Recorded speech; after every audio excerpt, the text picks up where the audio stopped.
Hello, vinyl community. This is Randy. Today is Saturday, April the 18th, Record Store Day. I'm going to show you some records I picked up today at Record Store Day. Before I start showing you those records, I'm just going to show you some mail that I received yesterday from DJ Trish. She sent me some stickers, and it's very cool. Bayhead sticker. I don't know exactly what Bayhead means. I mean, I think that's like an area or a city up there, maybe in New Jersey. But very cool Grateful Dead logo, type logo there, and then Matcha Lover. That's it. Playa and Bowls. I've become a huge fan of boba tea, matcha tea, boba tea. There's a place near here, and it's awesome. So that sticker doesn't really do me any good. There's Trish's sticker, and there's Bayhead Coffee Shop, Blazing Visuals. Yep. Wake, Bake, and Brew. Port Coffee. So thanks for the stickers. The last batch of stickers that Trish sent me included this Jerry Garcia sticker. It's my boring old laptop. Went from being a boring old laptop to an exciting Jerry Garcia laptop. Just sent me 2 CDs, 2 mixed CDs. I listened to Island Party 2026 on the way to Luna Records in Franklin today for Record Store Day. I haven't listened to Spring 2026 yet. This letter that Trish included tells me that the Spring 2026 mix is all over the map. That's good. She has great taste in music, so I know I'll enjoy that. Yeah, Spring 2026. Island Party is mostly reggae with the likes of Martin Denny in there, so there's a couple other type things. Very cool. So thanks a lot for that, Trish. I appreciate that. It's great to listen to on the way down there and back to Luna. The record we're hearing right now is one of the Record Store Day records I picked up today. Westbound Records. The Westbound Sound. Single-minded. Westbound Records curated by Record Store Day. So it tells me on the back here, this compilation was produced by Rick Hansen and Warg Music. Executive produced by Record Store Day. By Michael Kurtz and Kerry Coleman. They must be the Record Store Day people. This compilation contains tracks from the vaults of Westbound Records, selected by the people who work in real live record stores. So yeah, that's what we're hearing right now. And this is the only one I've heard so far. I heard this while I was opening the other records, and it sounds really excellent.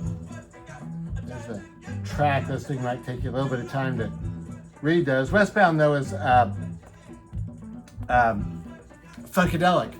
Because on Westbound, it tells me on here that Ohio Players were on there too. So they were a funk label, I guess, from out there in the Detroit area. So we'll continue to listen to that. I went down to Record Store Day with about 2 or 3 records in mind that I really wanted to get for sure. Other than that, I had about 10 or 15 records in mind that I wanted to get. And I tell you, Record Store Day, Black Friday Record Store Day, I only got a couple records on Record Store Day, but then over the next month or so, I ended up getting about 7 or 8 more Record Store Day records. So today, for Black Friday Record Store Day, I didn't really look at the list too much in advance. I'd only really glanced at it once or twice, so I didn't really have too good an idea of what was there. So I ended up doing a lot of research on the ones that I saw there and getting them later. This time, I did a lot more research in advance. I really found a lot of records that I wanted, like I said, about 15 or so. And they had a lot of them, so I just went ahead and got them. So got a lot of records to show you here. The first one, the one I really wanted to get for sure, was The Doors, Strange Days 1967, A Work in Progress Part 2. So they released Part 1, Strange Days Companion, on, I guess it was Black Friday or else it was last year Record Store Day, and I got that one. And I really liked it a lot, so I haven't heard this yet. the entire first side is when the music's over. And that's fine with me as long as that side is, 17 to 20 minutes long. I hope it's not an EP. The second side looks like it should be, well, it has 5 songs on here. And so I guess these are going to be like demos and earlier stuff. So yeah, this should be excellent. They gave me this album size poster. I could use one of those frames that you use for framing album covers to put that in. It's the inner sleeve, picture of the tape box, and then some new notes that I haven't read it yet, but I think it's going to give me the background on these recordings. So let's see who wrote that. Bruce Botnick. So yeah, this should be quite awesome. Wow, I hadn't even pulled it out before. Totally cool looking. I can tell you this inner sleeve is one of those really tight inner sleeves. I'm not even gonna try to shove it back in there right now. There were 2 others that I had in mind when I went down there. There were like 2 or 3 that I really wanted to get. This was one of those No Country for Old Men, Dope. This is Chuck D and John Dinsmore, the drummer for The Doors. So Dope is, I guess, Doors. It's like the logo for The Doors, and then PE. I guess that's how they came up with Dope. If they decided to go with PE first, it would have been PEDO. Pedo. It probably wouldn't have worked too well. Might have worked. Might have been very popular. But I think they made the better choice in going with Dope. So evidently these are some new recordings by these 2, and I really don't have any information about it. There is some information here, but I haven't read it yet. So, John Dinsmore is a drummer, and I guess my question is, does anybody else play on it besides just those 2? Okay, so I do see now guitar, keys, bass. So, yeah, there is instrumentation on it. So, this should be really fantastic. Looking forward to hearing this. And that is, oh wow, it's kind of a nice inner sleeve. Wow, this is really cool. Really cool looking vinyl, sort of smoky brown. Yeah. Wow. So thumbs up all the way around on this one. Huh. Okay.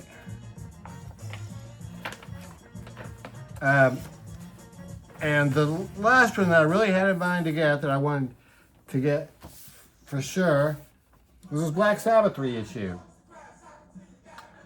This is the Black Sabbath album, it was originally released in, I think, in 1986 with, oh gosh, what's his name?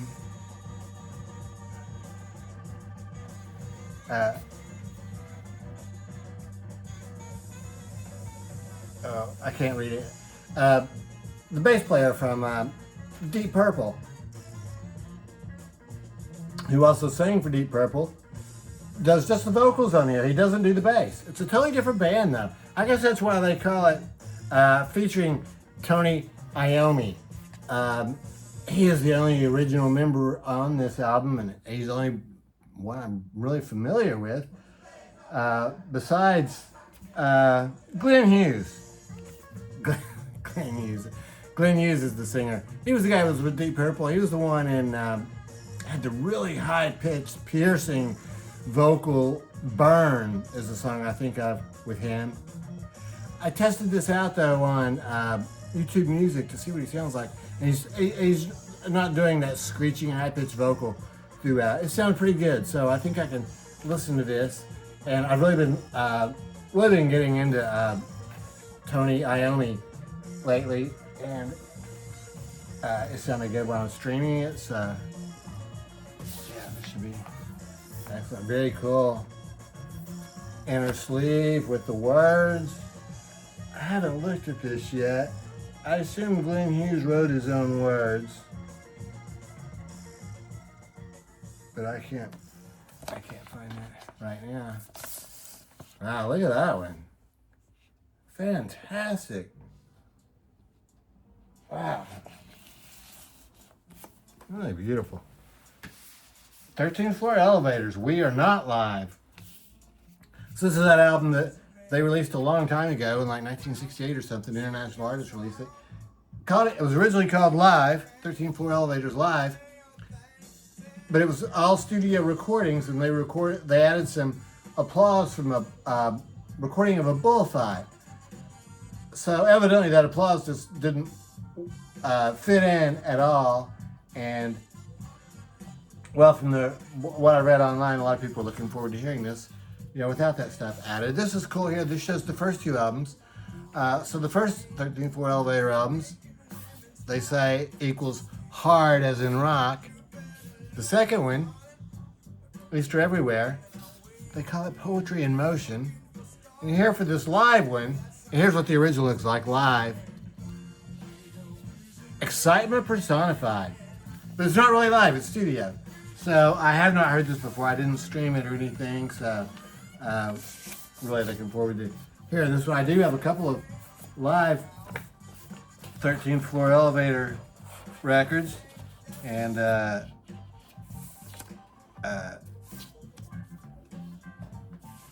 yeah, I'm really glad to get this one. A very cool album cover too, if you can take a look at that. 13th Floor Elevators. Rainbow. Richie Blackmore on guitar, Ronnie James Dio on vocals, Cozy Powell on drums, Jimmy Bate on bass, and Tony Carey on keyboards. This is a 3-record set from one of the 1970s concert in Cologne. I went to Cologne when I lived in Germany. I visited in Cologne. There's a very famous cathedral there, really beautiful. I did go and see that, really quite awesome. Cologne, we call it probably Cologne here, maybe in the United States. This 3-record set, there's like 8 songs on here though. And I haven't been able to find any information on how long the sides are. So side 1 has 2 songs, side 2 has 2 songs, sides 3, 4, 5, and 6 are all just 1 song. So my hope is that those sides are all going to be 20-minute long sides with a ton of Richie Blackmore guitar work. If they are only 10 or 12 minutes long, I'm not going to be real happy about that. So we'll see. I guess I'm going to find out about that. But yeah, there's the track listing. So this is all the early Rainbow hits, and yeah, Ronnie James Dio, his vocals are well, maybe they're growing on me. I did listen to Rainbow back in the day when it came out. A friend of mine was a big Rainbow fan, so I did listen to it quite a bit. I really was quite a fan back then, so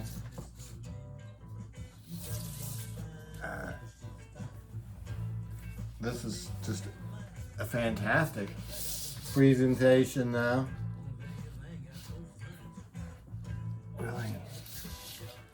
Really good. This is probably gonna be the first one I listen to, because Richie Blackmore's guitar work is just, well, him and Tony Iommi are 2 guitarists that I've just really gotten into in the past 6 months or a year, or however long it's been, but even more so than I already had been my whole life, I guess.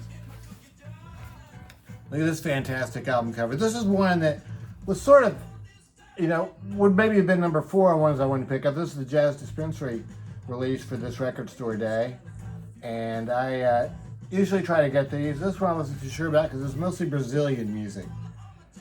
But then when I was there, I decided to go ahead and get it. And I mean, it's worth it just for the album cover alone. Look at that fantastic artwork. Up here in the corner, it's really hard to see it, but there is a Jazz Dispensary. Oh, I think you can see it right there. Jazz Dispensary logo. So, these artists are all unknown to me except for Cal Jader. Has a song on here. Cal Jader with Charlie Bird. Charlie Bird's a guitarist. Cal Jader plays. It's probably gonna be marimba on here, even though he's a vibraphone player. I think marimba and vibraphone are very closely related. It's another fantastic looking record. Wow, I mean, really, they got some awesome looking records. Here's one that I was really excited about, but I thought I'd just go ahead and take the plunge. I have this record on CD. I have the Radio Gnome Invisible Trilogy in a CD box set. Well, it's not a box set, it's a book, a hardback book with lots of, it's a really great, I've got like a box set. But the vinyl is just so much better. And you just never see this. These were not released really widely in the United States, I don't think, when they came out. So I decided to go ahead and get it while I was there, because I just know I would regret not getting it if I didn't get it. I'm a big Gong fan. I mean, I love the Radio Gnome Invisible Trilogy, and I've never heard it on record before. I've had quite a few Gong records as live and stuff. So another thing that really convinced me was it had this booklet, the original booklet that came in it. So this tells all the stuff about the Radio Gnome Invisible Trilogy, the characters. It's mostly a lot of print. I think these are the words for the songs too, and just sort of tells the whole story. So it's really great. It's all just words. Wow, there's no art in here at all. So yeah, so that's it. That's my Record Store Day 2026 video. Those are the ones I got. I may do some, like maybe a follow-up video or two if I listen to something that's just like really incredible and I want to show it some more. But these are the records I got, and I was just going to mention that there were a couple that I passed on. I didn't get the Todd Rundgren record that she had there. I may still get that. I'm sure it'll be available online somewhere. Yeah, maybe I should have gotten that one. And the other one that I passed on was, well, I can't think of what it was right now. Misfits was one that I wanted to get, but they didn't have. So that's it. I hope everybody else had a great Record Store Day, and let me know what you think about these. Hope everybody's doing well. Thanks for watching.